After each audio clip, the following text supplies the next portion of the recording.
Question आपका है, how is the time period of simple pendulum related to its length, what are the conditions applicable, find the time period of simple pendulum of infinite length. तो सबसे पहले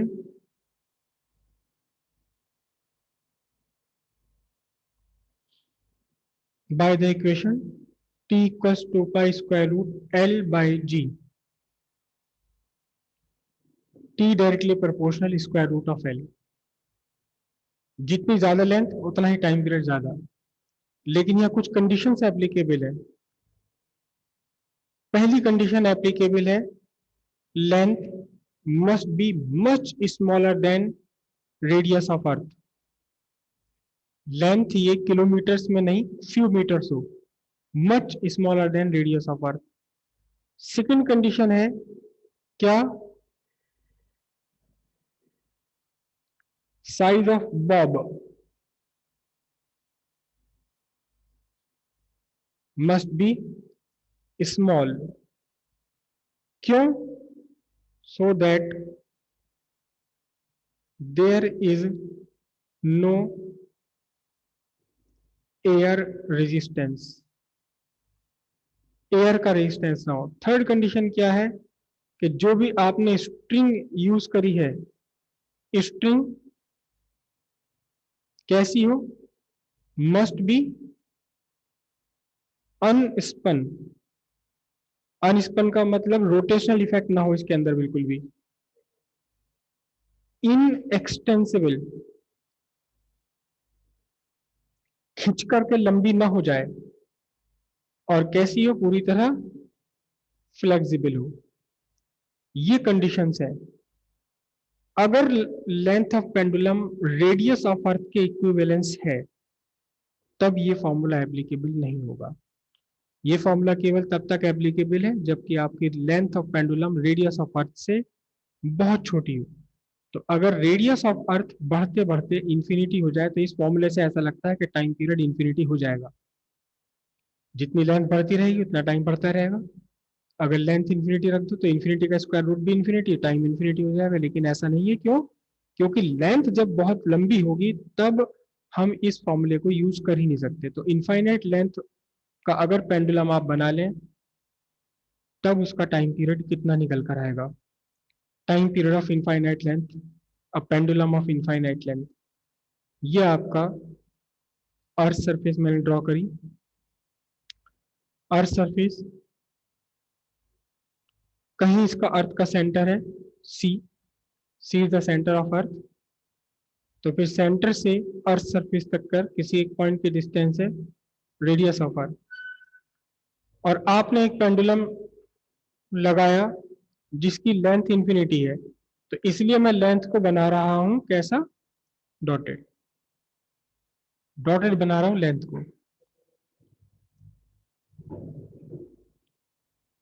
आपने इसे यहां से displace कर दिया। कितना डिस्प्लेस कर दिया? इसकी पोजीशन से डिस्प्लेस कर दिया। कितना डिस्टेंस डिस्प्लेस कर दिया? y डिस्प्लेस कर दिया आपने। तो अब पेंडुलम की यहां नई पोजीशन आ गई।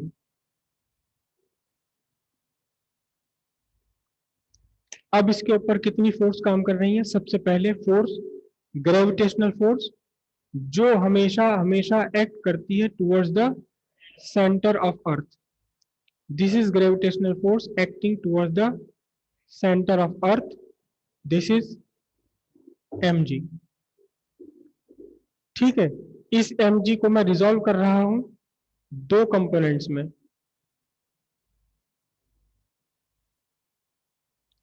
ये एंगल है आपका थीटा, नहीं ले रहा मैं, दो कंपोनेंट में रिजॉल्व कर रहा हूं मैं। एक mg का कंपोनेंट ये बना, और दूसरा कंपोनेंट कहां बनेगा? रेक्टेंगुलर कंपोनेंट बनाए, यहां एंगल में ले रहा हूं ये थीटा। तो एक कंपोनेंट बना mg cos थीटा, दूसरा कंपोनेंट बना mg sin theta.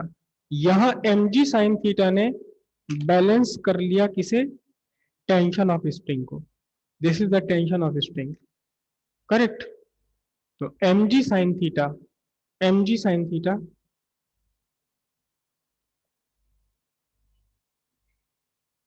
Balance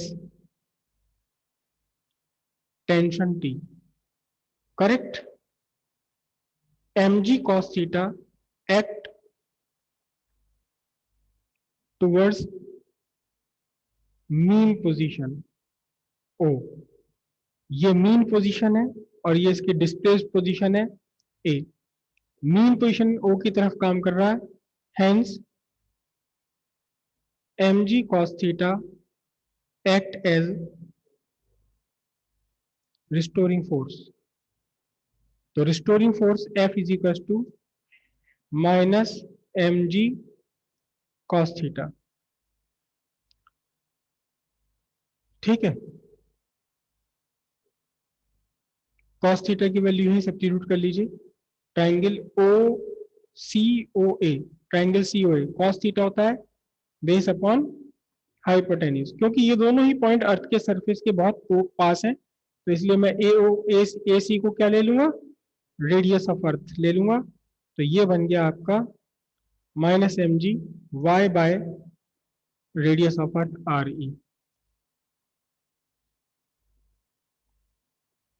acceleration a equals force upon mass, इसको मैं मास से डिवाइड कर दूं तो minus g by R E into y, ठीक।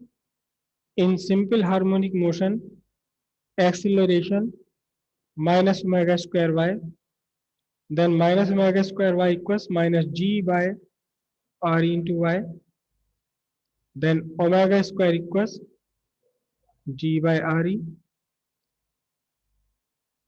ओमेगा है 2 pi by capital T equal square root of g by r e, और यहां से अब आपका simply t is equal to 2 pi square root, और इस फॉर्मूले के अंदर लेंथ खत्म हो गई, लेंथ आई ही नहीं, इनफाइनाइट थी या जो भी थी वो लेंथ ही नहीं आई है। आर ई अपने आप में कांस्टेंट है, रेडियस ऑफ अर्थ, और ग्रेविटेशनल एक्सलेशन जी भी कांस्टेंट है।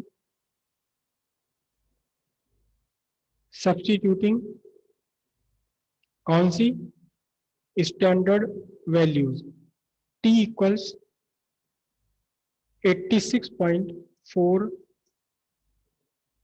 सीधा सीधा 86.4 मिनट निकल कर आता है अगर आर ई और जी की जो भी स्टैंडर्ड वैल्यू है आप यहाँ सब्स्टिट्यूट कर लें, तो टाइम पीरियड निकल कर आता है 86.4 मिनट्स, ओके।